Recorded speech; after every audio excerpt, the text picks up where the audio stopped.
la parte de la enseñanza desde el versículo número 7, nos dice el Señor: mas ellos, cual Adán, traspasaron, dice allí, el pacto, y allí prevaricaron contra mí. Cuando uno va, recordará usted en el libro del Génesis, de hecho, acompáñeme rápidamente solo para tomar esa referencia. Cuando uno va al libro del Génesis, en el capítulo primero, el primer libro de la Biblia, el primer capítulo también de la Escritura, recuerde que Dios, allá en el verso número 26, Dios hizo al hombre a su imagen y a su semejanza, dice aquí. Pero adicionalmente a aquello, diríamos, la voluntad de Dios a la hora de crear al hombre era una sola. Si usted va al verso 26, cuando Dios determina hacerlo, también determina que se señoree, dice la Escritura, prácticamente sobre todo lo que Dios había creado. Ese señorío, que Dios, y a la verdad, privilegio también al mismo tiempo, que le había otorgado al ser humano, mi amado, era una autoridad permanente, no era una autoridad transitoria, momentánea. Dios creó al hombre para poderlo establecer, sobre todo lo creado, para que éste lo gobernara. Pero sin embargo, como sí lo menciona Oseas capítulo 6, verso número 7, ellos traspasaron justamente esa designación, esa autoridad que Dios le dio, y el hombre quiso ir más allá. Usted debe de reconocer que cuando el hombre recibe por primera vez la provocación hacia la tentación, lo que estaba en juego no era más territorio, ni más peces, ni más animales para que estos gobiernen, sino que era tan solamente darle al hombre en su interior apertura a su mente, a su conocimiento, para tratar de ser o igual o un poco más que Dios. Esto fue lo que para el Señor, esto fue lo que para Dios de alguna forma le chocó, diríamos, en su corazón, y dijo: el hombre se ha pasado o se ha traspasado de alguna forma de los límites o los senderos donde yo lo he establecido. En Oseas capítulo número 6 también nos menciona en el verso número 8, recordará usted, todo lo que estoy diciendo es de la semana anterior, solo para recordarlo: Galaad, ciudad de hacedores de iniquidad, manchada de sangre. Entre otras cosas, Galaad era un camino muy angosto, y creo yo que posiblemente, algunos comentaristas también aducen de aquello, posiblemente el camino hacia Galaad, que quedaba cerca también de la región de Jerusalén, era un camino de delincuencia. Muchos dicen que Jesús tomó de allí en los aspectos de la parábola de aquellos hombres que bajaron cada uno de Jerusalén y vieron en el camino a uno que estaba prácticamente moribundo porque había sido asaltado, hablando de la parábola del buen samaritano. Y es allí donde en Galaad era básicamente un camino de delincuencia, donde este camino se había hecho de mucha fama, y muchos lo consideraban como de alto riesgo. Dios lo toma como referencia al ver en el versículo 9, donde se da este aspecto general de Oseas 6, donde dice: como ladrones que esperan a algún hombre, así una compañía también, mira cómo lo asemeja, de sacerdotes mata en el camino hacia la región de Siquén. Y usted debe de entender que estos puntos referenciales como Siquén eran puntos, considerados como puntos sagrados, altares donde ya en el libro del Génesis, que también se lo está estudiando, Abraham habría de levantar en estos pequeños parajes altares a Dios, y luego se constituyeron en lugares sagrados, pero ya no tenían nada de sagrado. Usted recordará la semana pasada cómo se daba también la referencia ya en el libro de Jeremías, y cómo Dios prácticamente desnudaba para ver qué se hacía verdaderamente en el interior del templo, y todo era fornicación, adulterio, paganismo. Una mezcla entre lo santo y lo, diríamos así, y lo vil, era penosamente lo que predominaba aún dentro de los cultos. Cuando avanzamos en el versículo número 10, nos dice: en la casa de Israel he visto inmundicia, y eso concentradamente en la región del norte. Allí fornicó Efraín. Mire que estoy avanzando rápidamente para no volver a trillar sobre lo que ya se ha estudiado. Y se contaminó Israel. Verso 11, aquí sí me voy a detener un poco. Para ti también, nos dice el Señor, oh Judá, está preparada una siega o una cosecha. Ahora, esto tiene dos connotaciones. La primera es que así como se corrompió Israel, hablando del reino del norte, también el reino del sur estaba contaminado y habría juicio para ellos, y eso fue así. Pero también la tendencia que se suele dar es que dentro de tanto castigo y juicio divino, también Dios habría de guardar a un remanente para poderlo de alguna manera así salvar o rescatar ante los juicios que Dios había determinado. Ya que cuando nos dice en la parte final, se menciona, cuando yo haga volver el cautiverio, dice allí, de mi pueblo. Cuando uno recuerda, y acompáñeme por favor, al mismo libro de Oseas, pero en el capítulo número inicial. Venga conmigo, por favor.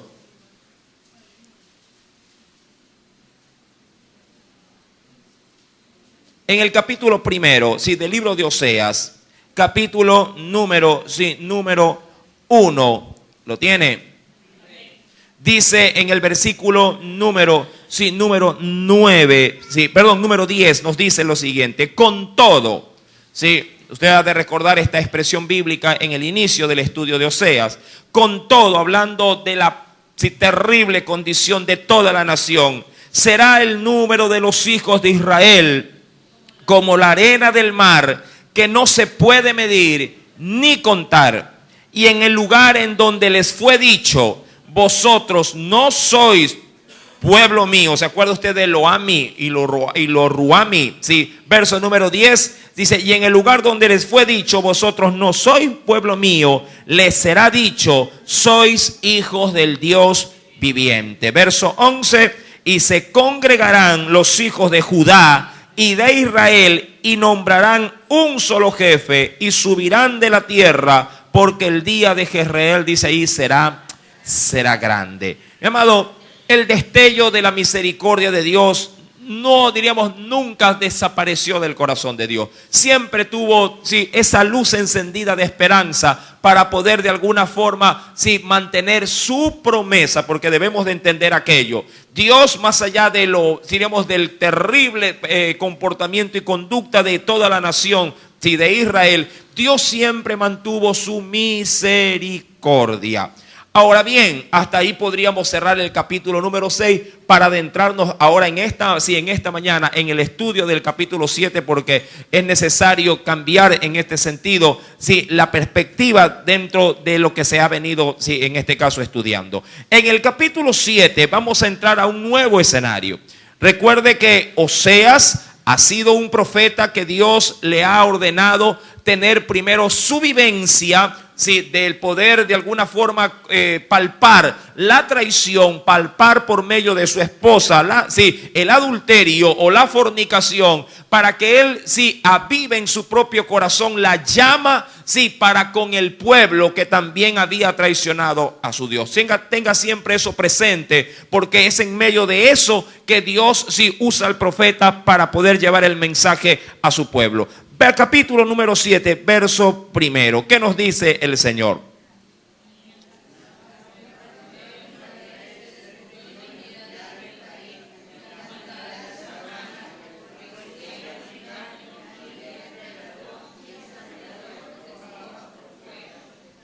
Ahora, recuerde esto, capítulo 7, verso 1. Mientras curaba yo a Israel, póngale asunto a esto, ya lo vamos a meditar. Se descubrió la iniquidad de Efraín. Ahora, cuando uno si retrocede un poco, porque es necesario ir a la historia de Israel, y para ello acompáñeme al libro de Reyes. Vayamos por favor, mi amado hermano, sobre todo allá al segundo libro de los Reyes, capítulo número 14. ¿Por qué considera la Escritura que Efraín se revela cuando Dios lo estaba curando? En el segundo libro de los Reyes, allá en el capítulo número 14, vayamos por favor. al Antiguo Testamento, segundo libro de los Reyes, capítulo número 14. ¿Lo tiene?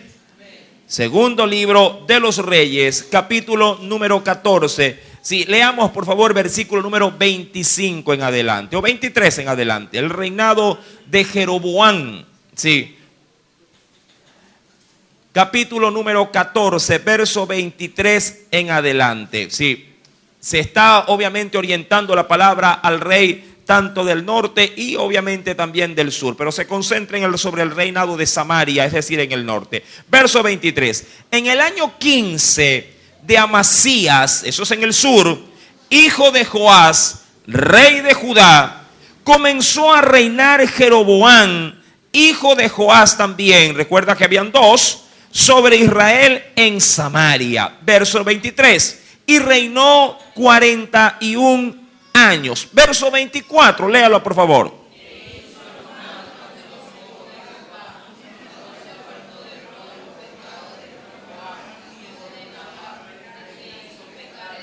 Ahora recuerde que aquí hay dos Jeroboam. Jeroboam el rey actual, diríamos de la lectura en el tiempo de la época, y Jeroboam primero, que vendría a ser aquel que logró dividir el reino en los tiempos de qué otro rey. El rey que era el rey de alguna manera general de toda la nación, el rey Roboam. Versículo número 24, recuerde, hace lo malo ante los ojos de Jehová, no se apartó de todos los pecados de Jeroboam, hijo de Nabat, el que hizo pecar a Israel, porque allí se originó no solo la división, sino la idolatría. Y dice, verso 25, él restauró, hablando de Jeroboam II, él restauró los límites de Israel desde la entrada de Hamat hasta el mar del Arabá.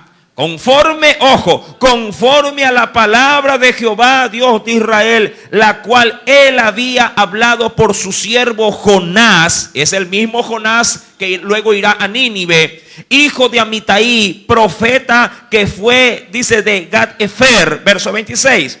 Porque Jehová miró la muy amarga aflicción de Israel, que no había siervo, ni libre, ni quien diese ayuda a Israel. Y Jehová no había determinado raer, no había pensado todavía, diríamos, arrancar el nombre de Israel de debajo del cielo. Por tanto lo salvó por mano de Jeroboam, hijo de Joás. ¿Por medio de quién salvó a su pueblo? Lo llevó de alguna forma de la miseria, de la pobreza a la prosperidad por medio de este rey que según el versículo número 24 estaba, no es que había en el pasado, había, dice el Señor, hizo lo malo ante los ojos de Jehová. Ahora, eso es lo que considera en el libro de Oseas, siendo él también un profeta contemporáneo, que Dios en pleno proceso, en pleno proceso de curación, se revela a Efraín. Y eso es, no sé, pero eso creo que se debería de asimilar como no solo una torpeza terrible por parte de quien lo está, lo está desaprovechando, sino que, mi amado hermano, ¿hasta dónde más Dios puede llegar a tratar con un pueblo tan duro de cerviz que recibiendo, diríamos, la ayuda, estos con la ayuda prácticamente la tiran al piso y la pisotean? Oseas, no pierda por favor Reyes, no lo va a perder. Si vuelva al libro de Oseas, capítulo número 7, verso primero nos dice, mientras curaba, dice la escritura, ¿quién? Mientras curaba yo a Israel, se descubrió la iniquidad de ¿quién también? De Efraín. Esto me recuerda el proceso que vivió Oseas también. Recuerda que Oseas recibe una orden en sí de manera inicial para arrancar su ministerio. ¿Cuál era esa orden? Anda y busca una mujer fornicaria, y que haya tenido hijos de fornicación, y tómala por mujer. De alguna manera agarra ese paquete, hazte cargo de él y restaura su vida. Eso básicamente es lo que Dios le está pidiendo, porque en ese sentido Oseas trata de sacarla del mundo de contaminación en la que ésta ha vivido. Pero su plan y su estrategia a la larga no le da resultado a Oseas. Trató, me imagino, de ser el mejor marido, de corresponder de pronto a las necesidades por las cuales ella a pretexto salía a fornicar. Pero nada de lo que él pudo llegar a hacer penosamente tuvo su efecto positivo. Por el contrario, él le dio bien y él recibió de parte de ella mal. Cuando uno va al mismo libro de Oseas, por favor, venga conmigo. Sí, ya que la enfermedad moral y espiritual tiró abajo cualquier esfuerzo por parte de Oseas. Lo mismo aconteció con su pueblo. Cuando uno va, por favor, al capítulo 2 de Oseas, verso número 8, se podría, diríamos, sacar también esta referencia, primero en el matrimonio de Oseas y luego traspasarlo a la situación de la nación. Versículo número 8 nos dice, y ella, ¿lo tiene? 2:8 de Oseas. Y ella, hablando de la mujer de Oseas, no reconoció que yo le daba el trigo. ¿Lo tiene? Que yo le daba el vino. ¿Qué más le daba Oseas? El aceite, y que la multipliqué la plata y el oro que antes ofrecía ¿a quién? A Baal. Mi amado, eso en tiempo presente, ¿cómo se podría entender? Básicamente como una especie de traición, pero no sé, de una manera desfachatada, de una manera de insolencia. Eso es como que usted atienda, se esfuerce, de alguna forma logre cautivar con sus encantos y con su servicio al hombre o a la mujer que usted ama, y a la larga le termine dando la patada, como dicen por ahí, al finalizar el día. Todo, mi amado, ¿usted cómo se podría sentir de aquello? Sabiendo de que no importa el esfuerzo que usted realice, él nunca le corresponderá. Madruga, no sé, atiende a los muchachos, trata de dejar el almuerzo, arregla el hogar, la ropa limpia. Es decir, no hay pretexto para queja alguna. Y no solo aquello, lo trata con ternura, no sé, lo engríe, le lleva hasta la comida a la cama. Pero a la larga, no importa el esfuerzo que se haga, él o ella terminará dejándolo o abandonándolo. Imagínate la sorpresa que te lleve. Si que tanto esmero y sorpresa, apenas descuida su teléfono, lo agarra y está chateando con otra. ¿Cómo te sentirías en ese sentido? No solo traicionado, te sentirías devastado en el corazón. Dirías, y yo que lo entregué todo. Eso es lo que básicamente Dios le está diciendo a su pueblo, ya que cuando dice la escritura, Reyes, le dije que no lo perdiera, capítulo número 14, ¿qué nos dice el Señor, mi querido hermano? Verso número 26, Jehová miró la muy amarga aflicción de Israel. Mira, y en medio de esa aflicción, el rey que les tocó fue de lo peor, porque este rey, mi amado, penosamente cuando el líder, pone el precedente del mal ejemplo, el precedente de la falta de cordura, penosamente todo lo demás se ve afectado. Es que de pronto en nuestra misma nación no nos pasa lo mismo. Un mal presidente tendrá un mal gabinete y un mal gabinete administrará también pésimamente toda la nación. Mi querido hermano, y a la larga, ¿quién termina sintiendo los estragos? No son los ciudadanos. No es el pueblo en común, como ve que las cosas posiblemente pasan de un precio a otro y solamente ¿para qué? Para tratar de solventar gastos que en su debido momento sus líderes se los llevaron a diestra y siniestra sin saber administrarlos, como para lo que realmente han sido puestos. Dice la escritura, Jehová mira la muy amarga aflicción de Israel. No había siervo, no había hombre libre, ni quien diese ayuda a Israel. Versículo número 27 es determinante. Jehová no había, lo podía, pero no había determinado raer o arrancar el nombre de Israel de debajo del cielo. Por tanto, ¿qué hace en medio de este gobierno? Lo salva por mano de ¿quién? De ese perverso rey, hijo de Joás. Y termina diciendo en el versículo número 27, los demás hechos de Jeroboam y todo lo que hizo, su valentía, todas las guerras que hizo y cómo restituyó al dominio de Israel a Damasco, a Amat, que habían, dice aquí, pertenecido a Judá, ¿no está escrito en el libro de las crónicas del rey y de los reyes de Israel? Ahora, la pregunta es, ¿este hombre fue perverso? Sí. Pero Dios lo usó para librar a su, diríamos, agobiado pueblo también.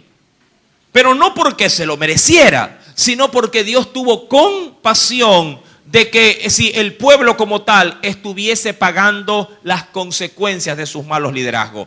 Mi amado, vueltos pues al libro de Oseas y queriendo remarcar lo que se leía en Oseas capítulo número 2, y mira cómo el Señor nos dice en este precioso capítulo 2, y voy a retroceder un poquito al verso 7, donde se dice, seguirá, hablando de la esposa de Oseas, seguirá, dice allí, a sus amantes y no los alcanzará, los buscará, no los hallará. Entonces dirá, iré y me volveré a mi primer marido, porque mejor me iba entonces que ahora.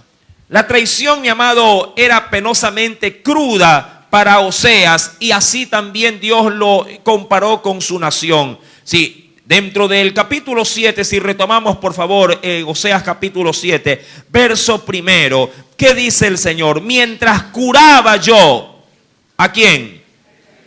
A Israel, se descubrió la iniquidad ¿de quién? De Efraín, una de las más grandes tribus del norte. Y las maldades de Samaria, que era la capital, porque hicieron, ¿o qué le hicieron al Señor? Engaño. Ahora, cuando Oseas recibe todo este contenido de parte de Dios para el pueblo, ¿tú no crees que Oseas lo estaba sufriendo y lo estaba viviendo en carne propia? De alguna forma como que Oseas dijo, yo te entiendo, Señor. Yo sé lo que es eso. Yo sé cómo se siente ser traicionado. Yo sé cómo se siente dar todo y no recibir nada en una relación. Te entiendo. Y eso es lo que Dios quiere, sí, que nosotros también asimilemos en esta mañana. Que nos pongamos por un breve momento en aquellos que sí lo han dado todo y no han recibido nada. ¿Cómo te sientes? Pues así, en gran demasía, se siente Dios con su pueblo. Dios nos pone todos los días, y quiero ser muy pragmático en esto, sobre nuestras mesas nos pone vino, nos pone aceite, nos pone lino, nos pone todo lo que necesitamos. Pero el pueblo que recibe las misericordias del Señor no es recíproco con su Dios. Dios lo da todo y nosotros a veces no damos nada.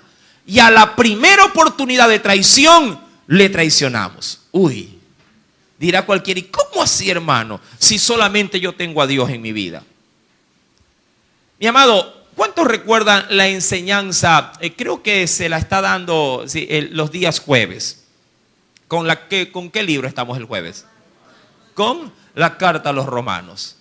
¿Qué nos dice el Señor? ¿Se acuerda usted cuando decía fervientes en espíritu? ¿Se acuerda usted de esa expresión bíblica? Y terminaba diciendo en el mismo versículo, fervientes en espíritu, coma. Con ese empieza. Sirviendo al Señor. Dice, ¿están fervorosos en mí? Sí. ¿Están sirviendo? No. Entonces no estás no estás en mi llama. No estás, sí, como dices que, sí, o como aseguras que dices estar. Dice la Escritura, versículo número 7, capítulo 7, verso primero. Sí, porque hicieron, el Señor lo asume, me hicieron engaño. Y entra, hablando, sí, de cómo es su conducta moral. Y entra el ladrón, el salteador, y despoja, dice la Escritura, por fuera. De alguna manera esto tiene que ver mucho, mi amado, con la condición moral del pueblo. La condición moral del pueblo de Israel, mi amado, era una condición crítica. Cuando uno va así, y acompáñeme por favor, al libro del profeta Jeremías. Vayamos a poder ver ciertos pasajes bíblicos dentro de esta situación. Vayamos, mi querido hermano.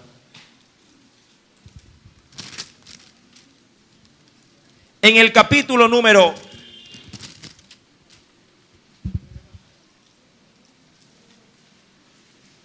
Un segundito.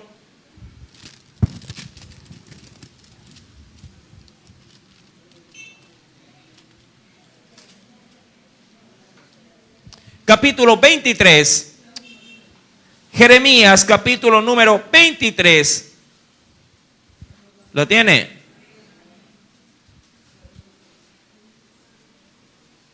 ¿Lo encontró?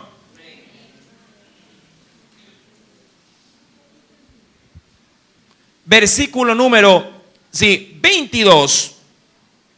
Dice el Señor. Aquí hay una terrible advertencia y sentencia al mismo tiempo para el pueblo.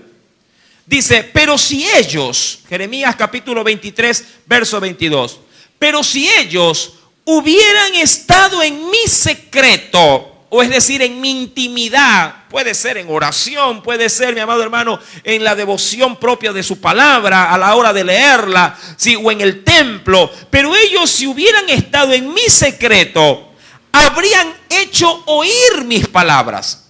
Vas a ver más adelante que la corrupción comenzó desde el mismo templo. Dice allí, hubieran hecho oír mis palabras a mi pueblo y lo habrían hecho volver de su mal camino y de la maldad de sus obras. Verso número 23. Soy yo Dios, dice allí, de cerca solamente, dice Jehová, y no Dios desde muy lejos. Ahora, eso en función de la condición espiritual del pueblo. Porque uno de los males que tiene el hombre, y eso creo que lo reconocemos todos, mi amado, es que cuando hemos ofendido a Dios de alguna forma, de alguna manera, nos sentimos indignos de que Dios nos considere de pronto como sus hijos o nos atienda en nuestro fracaso. Penosamente el pecado tiende a echar culpa dentro del corazón y la misma culpa es la que automáticamente nos hace cerrar las puertas. Y a veces pensamos que Dios solamente oye a los que están en justicia, en los que están de alguna manera buscando el rostro de Dios. Sí, claro que sí, pero no oirá también a los que están fuera de su gracia. También, pero cuando vienen en una actitud de arrepentimiento. Y allí es donde Dios, mi amado, remarca aquello y nos dice, no soy yo Dios solamente, dice aquí de cerca, no Dios también desde muy lejos. ¿Se ocultará alguno, verso 24, dice Jehová, en escondrijos que yo no lo vea? ¿No lleno yo, dice Jehová, el cielo y la tierra, hablando de su presencia? Versículo, si avanzo un poquito, por favor, versículo número 30, dice el Señor. Por tanto, he aquí, yo estoy contra ¿quiénes? Contra los profetas, sí, dice Jehová, los cuales, ¿qué hacía como condición moral el pueblo? Mira, desde los líderes espirituales, que hurtan, pero ¿qué cosa hurtan? Este es interesante. Hurtan mis palabras, cada uno, dice aquí, de su más cercano, es decir, de su prójimo. Ahora, ¿qué es eso de hurtar las palabras? Me va a dar un mensaje de alguna forma suavizado. Dar de pronto, sí, el mensaje de Dios o la palabra de Dios, pero no con la fuerza o la consistencia con la que Dios la ha enviado. Es que, mi amado, nunca será igual si usted le dice a su propio hijo en una travesura que éste hace, pero que necesita llamarse a la atención. Papito, deja eso. A que detenerse y de pronto mirarlo y enérgicamente decirle, oye, ¿por qué estás haciendo eso? Hay una connotada diferencia entre ser livianos y ser estrictos. No digo severos o castigadores, pero hasta para poder de alguna forma llamar la atención, el énfasis que uno pueda poner, da mucho peso a las palabras. ¿Sí? Hay unos que de pronto reciben el mensaje de un tercero. Oiga, su muchacho está haciendo travesura. Ya, déjelo nomás, déjelo nomás. O sea, qué liviandez. Oye, está terrible. Ya se le va a pasar. Es la edad. O sea, usted creo que tiene presente estos argumentos, ¿verdad?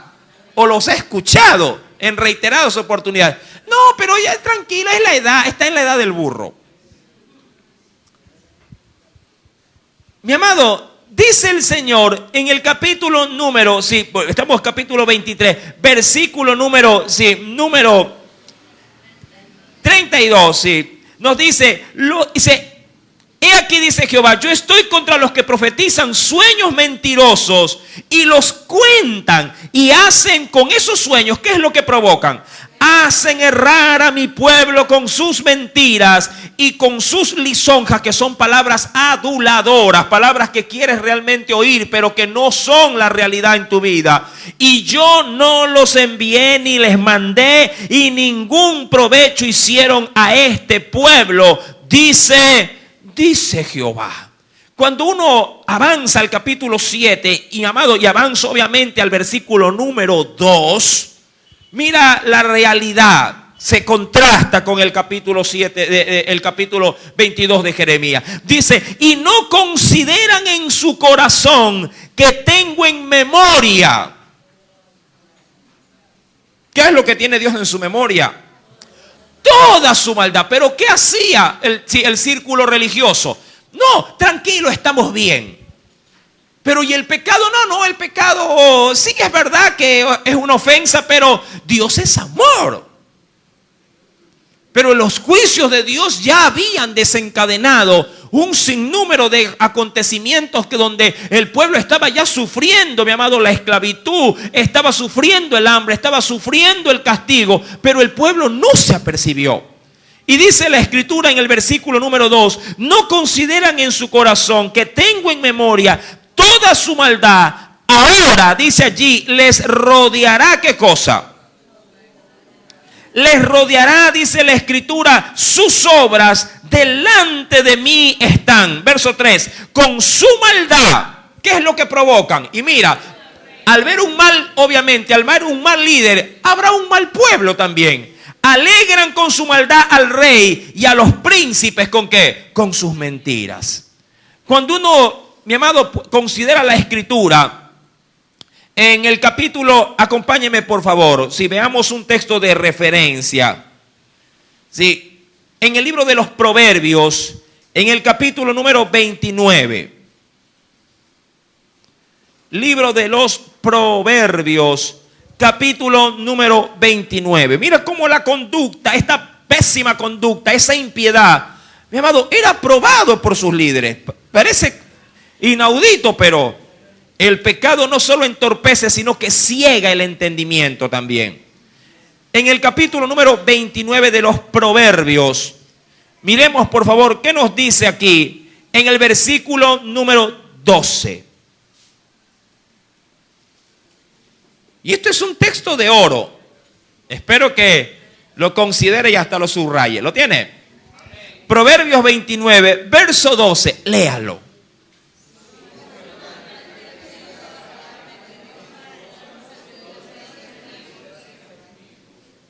Usted dice, no creo. Sí. ¿Qué dice el texto? Nuevamente, si un gobernante atiende la palabra, ¿pero qué tipo de palabras? Las cuales vienen revestidas de mentira, es decir, de engaño, de falsedad. ¿Cuál será, digamos, el mal que se provoca? Verso 12, todos sus servidores serán impíos. Recordando que el término impío significa conocedor, pero no hacedor de la palabra. ¿Qué es lo que hace un mal líder? Por ejemplo, ¿acaso no se rodea? Bueno, no quiero tirar piedras sobre... O dice por aquí, hacer llover sobre mojado. Sí, pero, mi amado, ¿acaso, digo yo, los líderes sobre todo, sí, porque es lo que más se ve o lo que más se escucha, los líderes políticos no se rodean de gente corrupta? Pueden ser que al inicio suban con muy buenas intenciones, pero al entorno que les rodea, el engaño, sí, el desenfreno, por lo que dice la Escritura, es raíz de todo mal. El amor al dinero no hace que todo se desborone. Dice la Escritura, por eso es que la palabra de Dios, mi amado, no puede pasar. Ella se cumplirá. Todos sus servidores serán impíos. Diríamos, no importa dónde usted quiera rebuscar, en cualquier, diríamos, área de algún determinado, no sé, servicio, ministerio, hay corrupción. Se hacen visibles de pronto donde las cantidades son exuberantes. Pero ¿cuántos, mi amado, sí, actos de corrupción que no se han descubierto estarán por debajo de la mesa? Cada quien, digo yo, perfecciona la técnica para no ser descubierto. Mi querido hermano, situaciones como esta también contrastan en el Nuevo Testamento. Cuando uno va a la carta a los Romanos, venga conmigo por favor, vayamos al Nuevo Testamento. En la carta a los Romanos, capítulo 1. ¿Qué dice el Señor? Un texto que el Señor en muchas oportunidades nos lo ha hecho, nos lo ha hecho leer. ¿Lo tiene? Dice, leo el verso 32, la parte final, para no redundar ya en lo que se ha estado trillando constantemente. Dice, quien habiendo entendido, dice el verso 32, sí, quienes habiendo entendido el juicio de Dios. Esto es importante, porque en la muy torpe, diríamos, actuar de la gente, a la larga, cuando ya el peso, sí, diríamos, del castigo está encima, mi amado, ellos saben lo que han hecho. Y dice el texto, quienes habiendo entendido el juicio de Dios, lo entienden, que los que practican tales cosas, ¿qué dice el Señor que son? Son dignos de muerte, porque no solo las hacen, y esto es lo que quiero resaltar, sino que también se complacen, dice la Escritura, con los que la practican.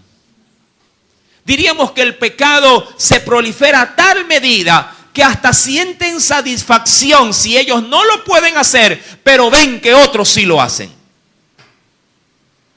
A veces no. Mira, para muestra un botón, a usted le ha pasado, no creo que esté de pronto desentendido de aquello, pero cuando usted a veces ve una acción injusta, se me ocurre, y que puede ser obviamente de enojo de cualquiera de nosotros, y alguien toma justicia por su mano y está siendo grabado, ahora que por todo hay cámaras por todos lados, usted mismo cuando ve de pronto el ajusticiamiento dice, eso, dale, más duro, ay,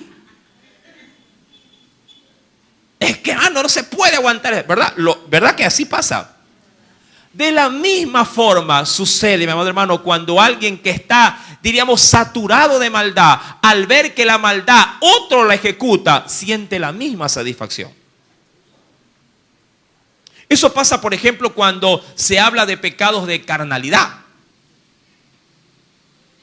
Si alguien, por ejemplo, se deleita con la pornografía, por ejemplo.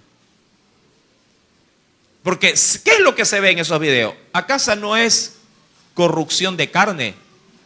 Y el que la ve, ¿acaso no está disfrutando lo que ve? ¿Está aplaudiendo? ¿Está consintiendo? Sí. Por eso es que la Escritura menciona con respecto a esto, no solo las hacen, sino que también se complacen con quienes la hacen. O sea, mi amado, obviamente bien tiene la aseveración divina al hacernos entender en el verso 3 del capítulo 7, con su maldad, ¿qué hacen al rey? Lo alegran. Y a los príncipes también con sus mentiras. Verso 4, todos ellos, y esto puede ser espiritual o puede ser carnalmente hablando, todos ellos son adúlteros.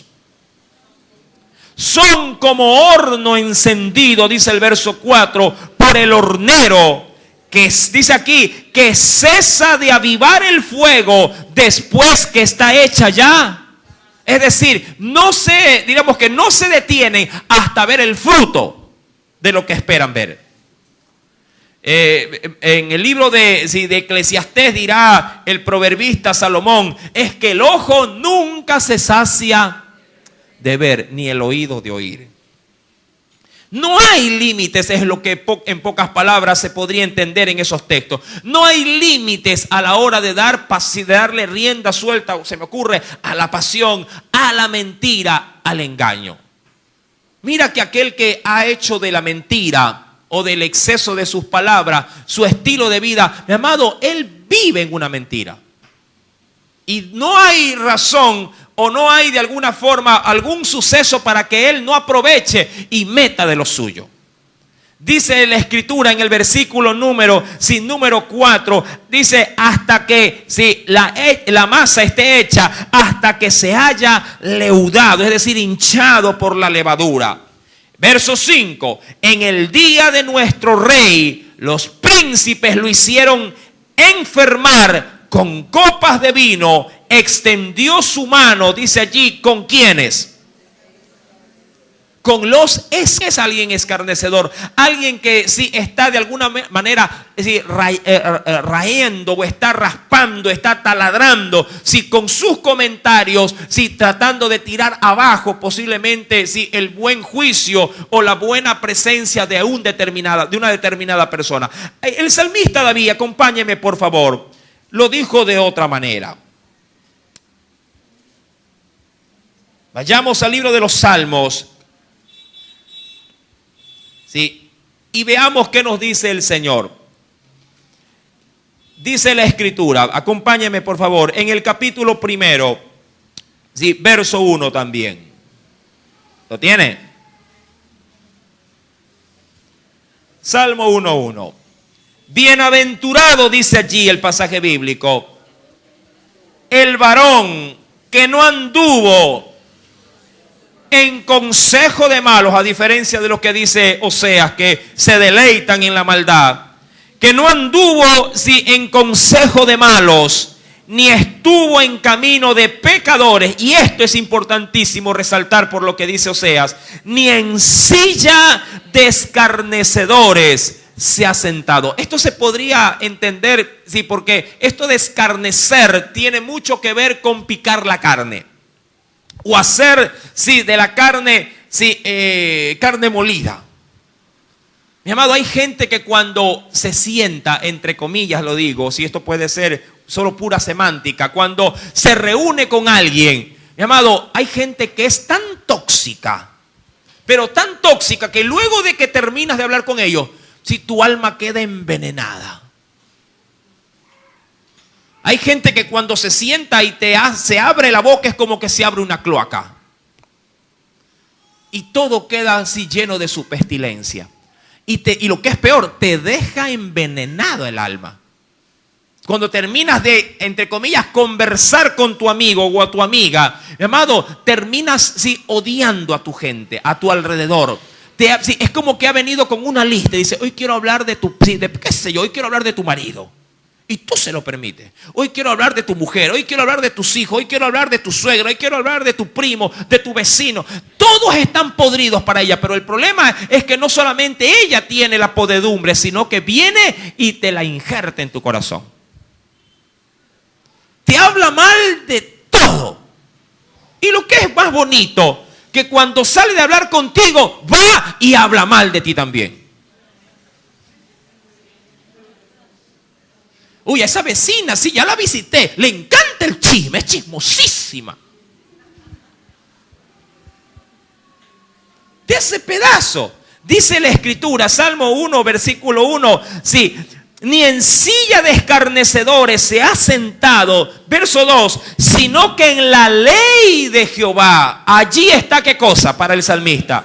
Allí está su delicia y en su ley medita. Y en las telenovelas medita.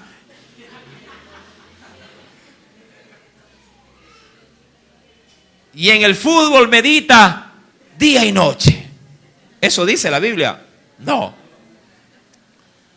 Cuando uno, mi amado, escarba en Oseas capítulo 7, versículo número 6, dice, aplicaron.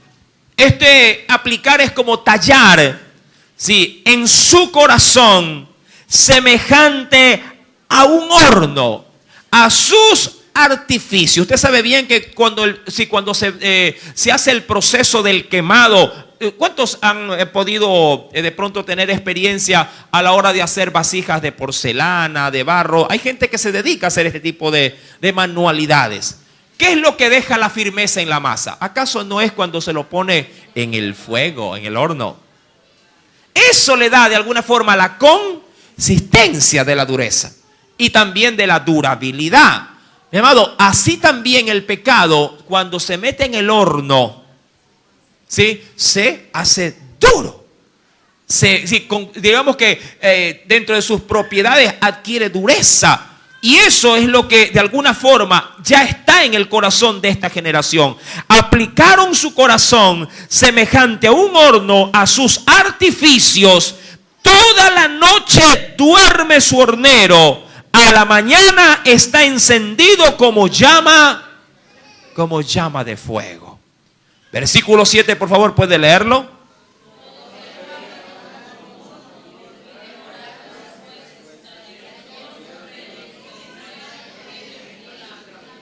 No hay entre ellos quien a mí clame. Mi amado, hasta ese punto podría llegar el hombre, sí, pero Dios no está hablando de cualquier hombre, o Dios no está hablando de cualquier pueblo. Dios está hablando de sus reyes, sus príncipes y su pueblo. Eso es lo que causa, obviamente, la terrible condición de este estudio en cuanto a ver que lo suyo, como lo decía de pronto en los evangelios, a lo suyo vino, pero los suyos no hablaba de un extraño, está hablando de su pueblo, de aquellos que él compró, si lo quiero pasar a tiempo presente, a precio de sangre.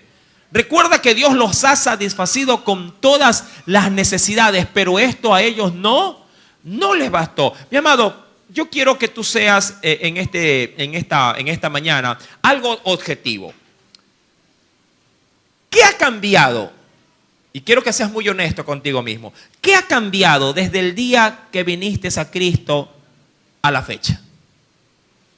¿En qué ha cambiado tu vida? Han habido más males, porque males han habido, no digo que no, pero han habido más males que cosas buenas, que bendiciones de parte de Dios. ¿Cómo viniste a Cristo? ¿Ah? Yo creo que el denominador común es ese, ¿no? Devastados. Venimos en la ruina. ¿Cómo estás ahora? ¿Cómo estás? No digo que no han habido situaciones difíciles, pero ¿cómo estás ahora? Si tú no sacas en limpio, ahora que en diciembre, que estamos ya de la ceja al ojo, sí, muchas instituciones, sobre todo financieras o empresas, hacen su debido cierre y no lo hacen a finales del 31, lo hacen por lo general en la primera semana de diciembre. Ahí cierran todo. Y mucha gente dice, no, las facturas se las recibo el otro año. ¿Verdad? Ya no hay pago, ni pavo. Porque si no hay pago, no hay pavo. Mi amado, sí, cuando una empresa hace su cierre, ¿para qué lo hace? ¿Para establecer qué cosa? ¿Acaso no es para ver si ha perdido o ha ganado? Mi amado, si una empresa sale en saldo rojo, que a la verdad nadie vende pan compra pan para vender pan. Si toda empresa, si sea $1, dice, gane $1. ¿Sí? Pero, mi amado, si las instituciones propiamente hablando, porque esto es un mal común de las empresas sobre todo, que en la mayoría, creo que el 90% de las instituciones de lo que sea, si tienen margen de ganancia, cuando tienen su utilidad, la ley dice que se las debe de dar ¿a quién? ¿Qué es lo que hacen las instituciones? No que se declaren quieren, no. Ellos dicen, no hay utilidades, pero, oh sorpresa, cambiaron toda la estructura de la fábrica. Renovaron todo el equipo de tecnología. ¿Verdad que es así? Y cuando algo les dan, ya es el vuelto. ¿Verdad? Mucha gente hace esto. ¿Cuánto es utilidad? $20 me dieron utilidad. $20. Es una burla. Amado, ¿por qué digo todo esto? Dios hace balance y Dios no es un mal administrador. Él es el administrador de los administradores y en Él siempre hay utilidad. Pero ¿a dónde quiero llegar? Dios, toda su utilidad nos la da. Y no da el 15, como se suele decir, ni el 10. Él da el 100% de su utilidad a su pueblo. El 100% nos la da. La pregunta que sale aquí a relucir, si de Él recibe solamente el bien, ¿por qué no correspondemos a la misma forma o manera, sí, que Dios nos trata o que Dios de alguna manera, sí, nos beneficia. ¿Por qué siempre tenemos que darle a Dios sobras? ¿Por qué siempre tenemos que caminar en la vida cristiana a empujones? ¿Por qué siempre debemos de andar, sí, digo yo, satisfechos con migajas a la hora, ojo, a la hora de poderle dar al Señor, sí, nuestro tiempo para una oración, para venir a una iglesia, para de pronto identificarnos con algún área de servicio? ¿Por qué siempre somos con Él tan mezquinos? ¿Por qué, mi amado hermano, si a Dios lo tratamos prácticamente como algo que no tiene el énfasis o el valor debido en nuestras vidas? Sabiendo que desde el día en que le conocimos hasta la fecha, Él solamente nos ha hecho el bien. Dice el texto, mi querido hermano, todos, versículo 7 del 7, todos ellos arden como un horno, devoran a sus jueces, cayeron todos sus reyes, no hay entre ellos quien a mí clame. Hay una preciosa alabanza que la canta nuestro hermano Marcos Vidal, sí, la cual entre su letra, que me impacta mucho, hace la referencia de que hay una protesta de parte del pueblo a su Dios, diciéndole: Señor, te has olvidado de nosotros, Señor, ya no nos oyes, Señor, ya nos has desatendido. Pero en la misma letra, estoy parafraseando solamente, no la voy a cantar, la estoy parafraseando, pero dentro de la letra también se dice: sí, pero ya no hay hombres como Elías acá, ya no hay hombres como Daniel. Ya no hay gente que ore como un Jeremías y que clame. O sea, ustedes me demandan a mí que yo me mantenga, pero ustedes no se demandan a ustedes mismos el también poder otorgarme, por lo menos, ¿sí?, diríamos, esa poca atención que yo reclamo. Cuando vamos a la Escritura, y quiero por favor que me acompañes, quiero ver a uno de los profetas. Es un texto que no lo tengo en referencia, pero es necesario, creo yo, poderlo sí considerar en esta preciosa mañana. Vayamos al libro del profeta Ezequiel, me parece, si no me falla la memoria. No, Jeremías, ¿de ver? Jeremías o Ezequiel, A ver, veamos acá.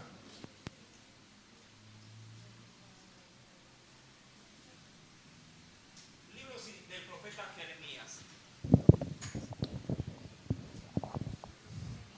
Sí, Jeremías. En el libro del profeta, sí, Jeremías.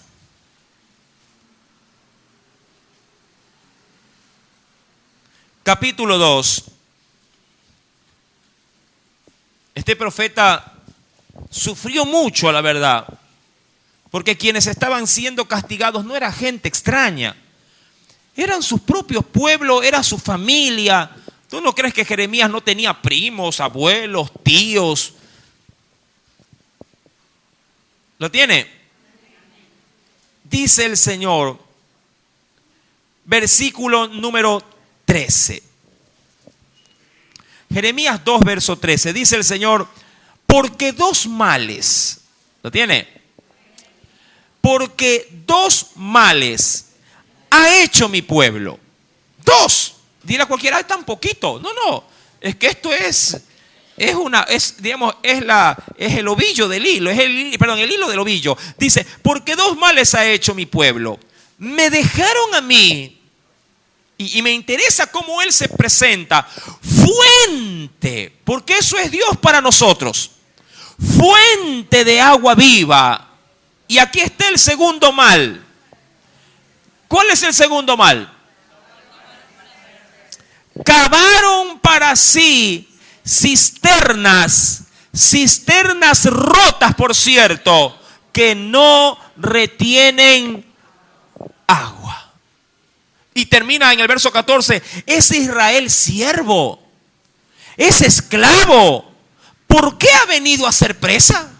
Eso es más o menos como pararse, no sé, levantarse de la comodidad de tu casa, de la seguridad, de la estabilidad que Dios te ha dado y decir, no sé, no me siento cómodo aquí. No tanta paz, no sé, me siento con mucha salud. Señor, me has llenado la casa de todo. Padre, no sé, pero como que quiero ir a malograrme. Como que quiero, no sé, los vecinos me saludan, yo no quiero que me saluden, quiero pelearme con los vecinos. O sea, no me siento tranquilo. Mi amado, es más o menos la figura así de irracional es lo que Dios nos está haciendo notar en esta mañana. O sea, te olvidaste de mí, me dejaron a mí. ¿Qué dice el verso 13? Sí, me dejaron a mí fuente de agua. Ni siquiera tienes que cavar, porque la fuente de agua viva es un pozo que por sí solo está brotando.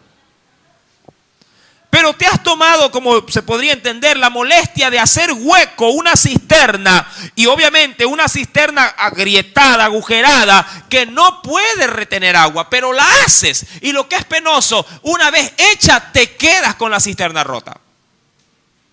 Sabes, porque nosotros sabemos, por lo menos los hijos de Dios lo saben, nosotros sabemos que cuando nos apartamos de Dios, todo nos comienza a ir mal.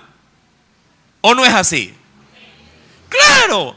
Uno sabe que cuando se aleja de Dios, oiga, es que es como que 2 más 2 son 4. Cuando uno se aparta de Dios, oiga, uno siente que la atmósfera comienza a cambiar.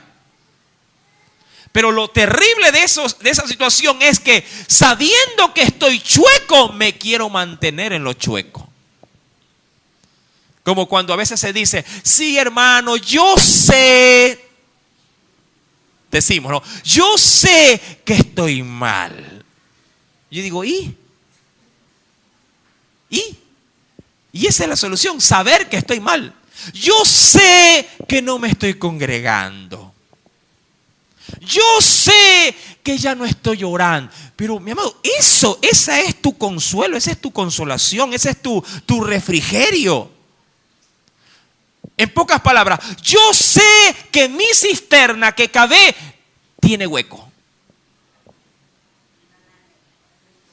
No es que debe de arreglarla, debe de salir, de dejar de estar en la cisterna e ir a la fuente. Aquí no se trata de reparar tu cisterna, se trata de dejar esa locura de tu cisterna y volverte a la fuente de agua viva. Ese es el punto acá. Israel nos enseña penosamente nuestra terrible condición, porque dice en el verso 8 del capítulo 7, Efraín, siendo obviamente la tribu del norte más grande, Efraín se ha mezclado con los demás pueblos. Esa es tu causa de tu mal. ¿Sabes por qué te alejas de Dios? Sencillo. Si tú tuvieras un entorno, mira, te soy bien honesto en esto. Si tú tuvieras un entorno solo cristiano, muchos males de tu vida se acortarían. No digo que desaparecerían, pero sí se acortarían. El problema es que en tu interior deseas todavía estar identificado con los que obviamente no deberían de ser tu entorno. Y no me refiero a que no debes de tener amigos mundanos. Mi amado, el creyente debe tener amistades en el mundo. Sino de lo contrario, ¿cómo llega la luz a aquellos que están en tiniebla? El problema es que el yugo de ellos te aprisiona. Ellos te dicen, vamos a la izquierda, y el creyente va para la izquierda. Vamos para arriba, el creyente va para arriba. Paremos, el creyente se detiene. Caminas al ritmo del mundo. Mira que por ese pecado cayó Ezequías. Los babilonios vinieron y caminó al ritmo de los babilonios.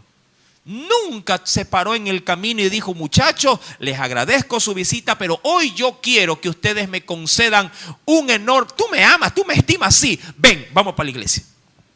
Nunca los llevó al templo. Nunca les dijo, mira, ese Dios fue el que me tiene así.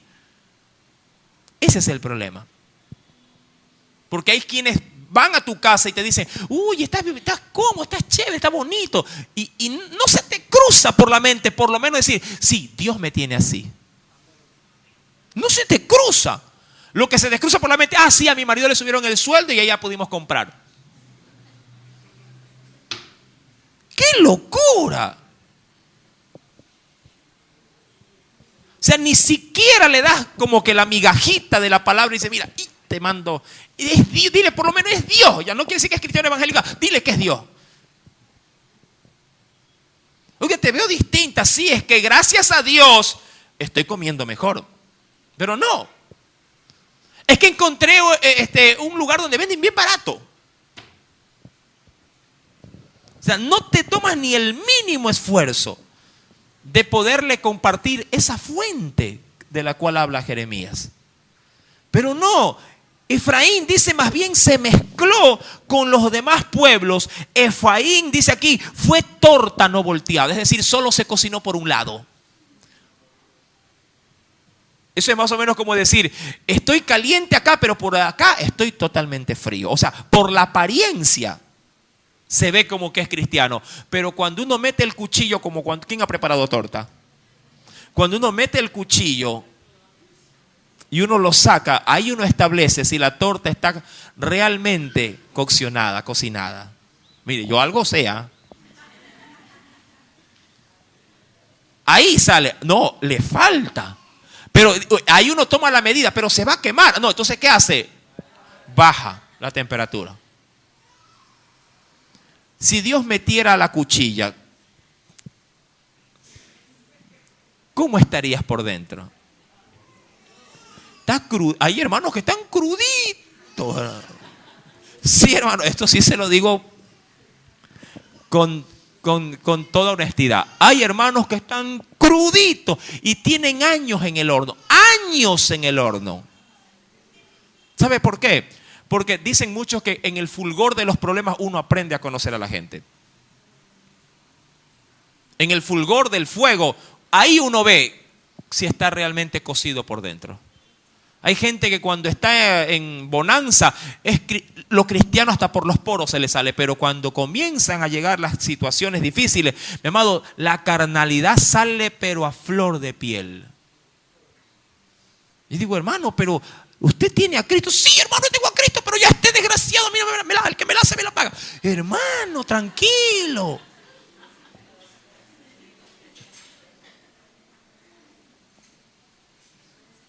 Yo digo, ¿y dónde está todo su esmero espiritual? No, hermano, es que a mí cual que me encuentra me... Ay. Está crudito. Mi amado, esta torta, dice la Biblia, verso 8, no ha sido volteada. Efraín fue torta no volteada. Devoraron extraños su fuerza. Ojo, mira, y esto es interesante. Es que tienes que verlo bajo la lupa de Dios para poderlo entender en tu contexto de vida. Mira lo que dice: devoraron extraños su fuerza. Por eso es que cuando vienes aquí a la iglesia, mi amado, te sientas y estás como desmayado. Cuando se te solicita en Dios algún tipo de tu fuerza para servir al Señor, ni siquiera te pones como opción. Porque aquí, mi amado, penosamente, vienes tan desgastado, vienes tan consumido. Claro, el mundo te consumió. Tu casa te consumió. Tus negocios te consumieron. Tus placeres te han dejado. Sí, es como aquellos que apenas viene un feriado, ¡fum!, desaparecen. Yo no digo que está mala. Pero cuando vienen, ay, hermano, necesito unas vacaciones para descansar de la vacación que me pegué.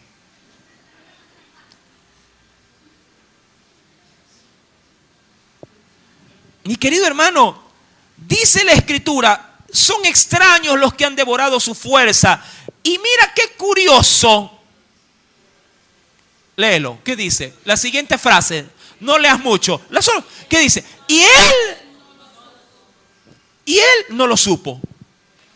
¿Sabes por qué pasa esto? Porque, obvio, cuando uno se aleja de Dios, pierde discernimiento. A veces yo converso con la gente, le digo, hermano, tal cosa.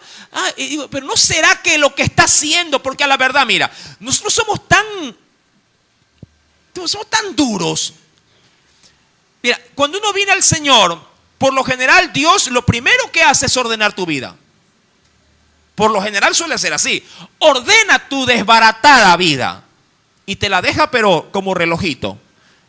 El horero da la hora, el minutero da el minuto y el segundero da el segundo. Y uno dice, Señor, qué bueno, gracias, Señor. Pero tú en el proceso, días, meses o años, comienzas a recargarte de cosas. Tú, no el Señor, tú comienzas a recargarte. Ay, sí, aquí ha salido un curso y vaya, listo. Sí, que acá hay un emprendimiento y guau. Sí, acá hay un taller y guácate. Y tú solito, nadie te metió en eso. Después andas con la lengua afuera. Y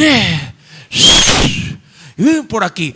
¿Y qué pasó, hermano? Y cuando vienes acá, el Señor me va a dar nuevas fuerzas en el culto. ¿Qué nuevas fuerzas te va a dar acá?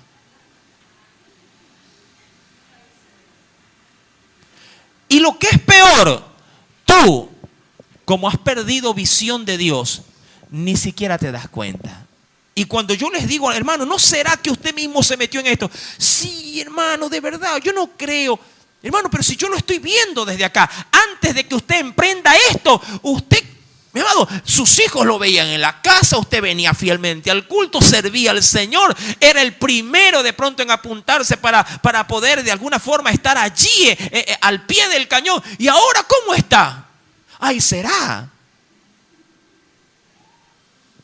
Se levanta a las 5 de la mañana, se acuesta a las 2, 3 de la mañana. Y después dicen, ay, es la obra. ¿Qué obra? La obra tuya de ser, porque la del Señor no es. ¿Sabes por qué? Porque en la Biblia, cuando yo me acerco a la obra, la Biblia así dice, venid a mí todos los que estáis cansados y trabajados, porque yo los voy a hacer descansar. ¿Qué obra? Si Él viene a ordenar tu vida, Él viene a darte paz a tu vida, tú te metiste en esa agenda. Yo no sé, mi amado. Bueno, quiero ser práctico. Ya mismo vienen las vacaciones para los muchachos. No los moleste. Déjelos descansar. ¿Qué hacemos de mal en las vacaciones? ¿Para qué? Para sacárnoslos de encima de la casa. ¿Qué hacemos? Cursos, talleres, actividades extravacacionales. Ahí los mete. Y claro, el pretexto de una madre o un padre es, hermano, ¿y por qué no viene su niño? Es que tiene deberes. Pero tranquilo, hermano, ellos me consuelan. Tranquilo, hermano, ya vienen las vacaciones. Llegan las vacaciones. Y su hijo, es que está en un curso de inglés. Y en la tarde de danza. Y en la noche de matemática. Le pregunte, ¿quién te metió en ese calendario tan atrayente? ¿Quién? Y así pasarán días, meses, años y nunca habrá tiempo para Dios. Claro, cuando ya están formados, cuando ya están hasta el tope y lo espiritual, larín, larán, los traes a la iglesia, pastor, órele. No quiere buscar de Dios.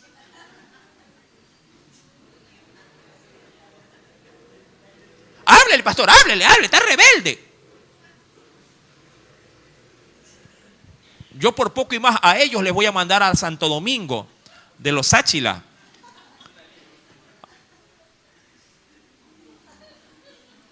¿Acaso la oración es una fórmula mágica?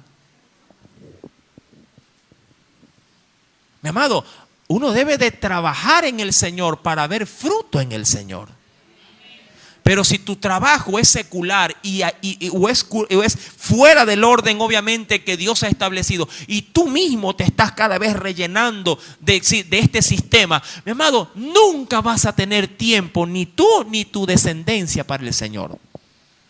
Efraín, dice la Biblia, se mezcló con los demás pueblos. Efraín fue torta no volteada. Devoraron extraños su fuerza y él no lo supo. Y aún canas le han cubierto y él no lo supo.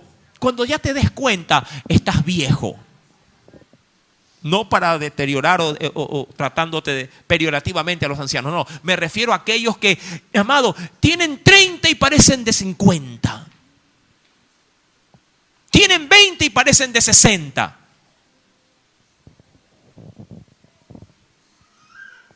Ya dirán, hermano, cuando tenga la tercera edad, ahí voy a servir al Señor. Hay gente que no sabe que apenas se jubila, se muere.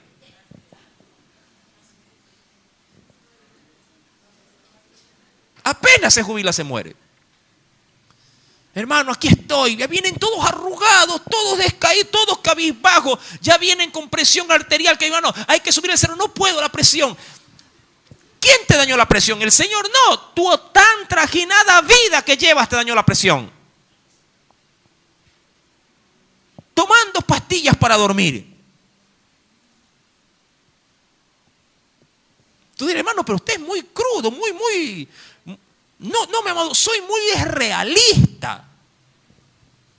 Esa es la realidad de la vida. Nuestra generación es una generación que corre, que al ritmo de la tecnología, mi amado, está siempre haciendo algo.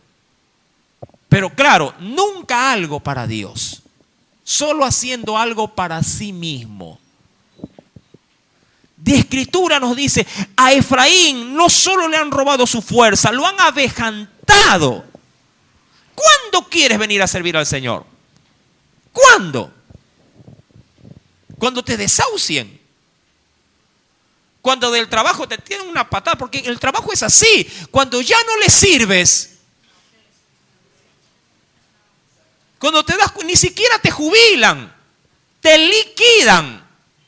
Y el término está bien dicho, porque te matan.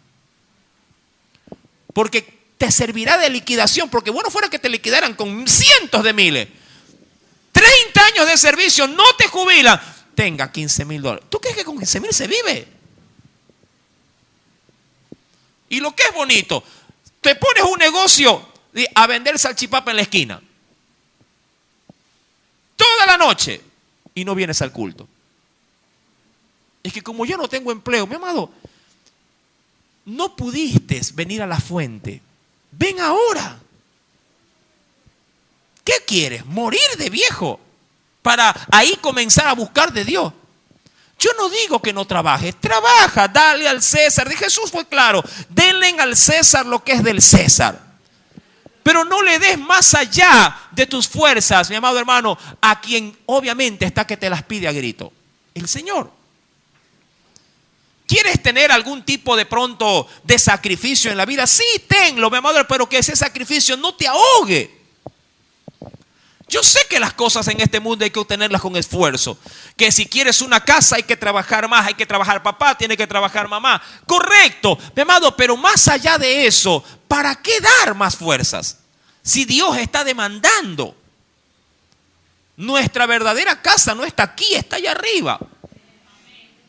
Dice la Escritura, devoraron extraños su fuerza, él no lo supo, aún canas le han cubierto y él no lo supo. Y la soberbia de Israel le va a testificar, dice aquí, contra él en su propia cara. Sí lo tiene, sí lo va leyendo conmigo. O mi Biblia dice otra cosa y la suya no. Y no se volvieron a Jehová su Dios, ni lo buscaron con todo eso. Es decir, ni siquiera porque se les dijo las verdades en la cara, el pueblo dijo, pastor se levantó con el pie izquierdo, me viene con semejante mensaje. No, a mí no me gusta así. Ya no voy a venir, ni me invite más a la iglesia. Yo no me levanté con el pie izquierdo. Por último, el que se levantó con el pie izquierdo en esta mañana fue el Señor. Porque yo estoy leyendo su palabra. Sino que le doy obviamente el énfasis debido, porque de leerlo, al poderlo percibir en el alma, y es otra cosa. O sea, ni a un gastado, ni a un enfermo, ni a un atribulado. Mi amado, ten seguro esto. Cuando estás en desgracia, ni tu jefe, ni tu comadre, ni el comentarista deportivo, ¿Me explico? Nadie vendrá a ayudarte. Ahí, Señor, ayuda, líbrame, auxilio, ahí. Pero ten alegría, Dios vendrá al socorro. La pregunta es, ¿te librará? Sí. ¿Te socorrerá? Sí. Él es fiel, aun cuando su pueblo sea infiel. Pero luego de eso, ¿para qué salir del auxilio? Para volver al mismo ritmo. Para volver otra vez a la misma agenda. Para no por lo menos decir, Señor, yo creo que tengo que hacer cambios en mi vida. Yo no puedo vivir cada vez y cuando que el mundo me maltrata. Venir a ti para que me sanes, para volver a meterme en el mundo, a que me siga apaleando. Mi amado, la soberbia de Israel testifica contra él en su cara y no se vuelve justamente a esa cisterna que es su Dios, ni lo buscan con todo su corazón. Dice el verso número 11, Efraín fue como paloma incauta. Ya de por sí una palomita es una presa fácil. Pero aún la palomita más dócil, cuando ve que alguien se le acerca, ¿qué hace la palomita? ¿Sí o no? Es inofensiva. Usted le tira un granito de arroz a la distancia y lo cogerá. Pero cada vez, ¿usted le ha pasado eso que después le tira más cerquita, más cerca, a ver hasta dónde se atreve a acercarse? Tiene su límite. Y a veces se acerca hasta cierta distancia, pero más de eso ya no. Pero su pueblo fue peor que una paloma en el aspecto de su falta de apercibimiento de las cosas. Dice, fue una paloma incauta, sin entendimiento. ¿Y a quién buscarán? ¿A Dios? No, llamarán a Egipto, acudirán a Asiria. Es decir, a los lugares que ellos saben que les hace daño. Mi amado, hasta aquí la enseñanza, porque esto continúa. Pero debe de ser en esta mañana una enorme advertencia para ti y para mí. Mi amado, corrige tu vida. Desata las cadenas que tú mismo, ojo, tú mismo te las pusiste. Digo yo, si ya tiene trabajo, ¿para qué sales a buscar otro? No es que con ello, y saca balance, ese otro cachuelo que estás haciendo, te está haciendo rico por lo menos. ¿Ah? Dime, ¿renovaste el carro por lo menos? ¿Cambiaste de casa? ¿Hiciste otro piso? Te pregunto nada más. ¿Tienes más plata? ¿Estás ahorrando más? Hay miles de miles en el banco. ¿Cómo estás cerrando el año? O de pronto dirás, ay hermano, me fue peor que el año pasado y me sacaron más el aire este año. Llamado, la Biblia dice que la bendición viene de Jehová, que hizo los cielos y la tierra.